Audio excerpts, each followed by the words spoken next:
ব্রহ্মপুত্র স্নানে আসে থাকি। তো প্রত্যেক বছরেই অনেক প্রচুর লোক হয়ে থাকে।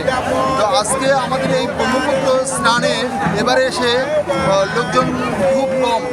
আমরা বছর বছরে আসি এই যে মেলাতে, আমরা উৎসাহ করার জন্য বাপ মায়ের নামে কর্ম করতে আসি।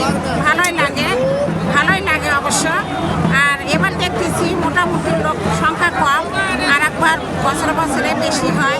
আশা করি আর এক বছরে বেশি লোক আসবে। পৃথিবী ভাষা যত হিন্দু আছে, আজকে পিতৃতর্পণের জন্য আমরা সবাই আগ্রহী হয়ে এই ব্রহ্মপুত্রে অংশ করা অর্পণ করে দিচ্ছি এই গঙ্গাতে। অষ্টমীর স্নান হচ্ছে, এখানে লোক সমাগম সময় যত যাচ্ছে তত মানুষের সমাগম বাড়ছে।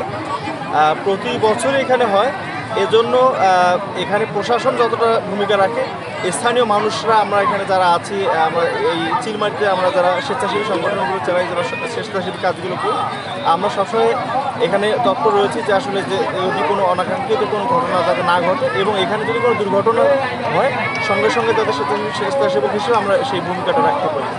সবাই মিলে তীর্থস্থানে পাপ মোচন করার জন্য স্নান করলাম, সৃষ্টিকর্তার কৃপায় আমরা পাপ মোচন হয়ে যাব। তো আমার এই জায়গাটা ভালো লাগে, আমাদের ভালো লাগে কারণ হচ্ছে যে এই জায়গাটা অনেক মানুষ, ঠিক আছে। তারপর হচ্ছে যে আমরা এর আগে অনেক কয়েক বছর আসছি, এখানে ভালো লাগছে। তো সেই জন্য আমরা এখানে আবারও এখানে আসছি আনন্দ উপভোগ করার জন্য, পাপ মোচন করার জন্য।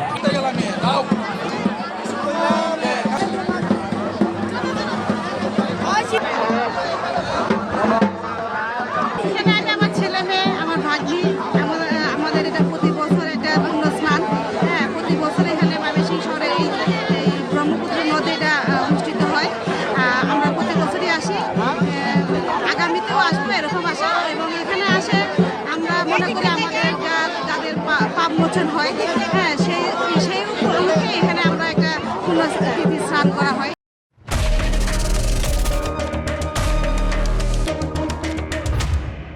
এটা আমাদের পূর্বে থেকেই পাইছে। অষ্টমী স্নানটা হইলো আমাদের একটা সনাতন ধর্মের পুরো একটা স্নান। এখানে আমরা এই গঙ্গাতে স্নান করে আমাদের যত বছরের যত পাপ আছে আমাদের মা গঙ্গার কৃপায় আমরা স্নান করি।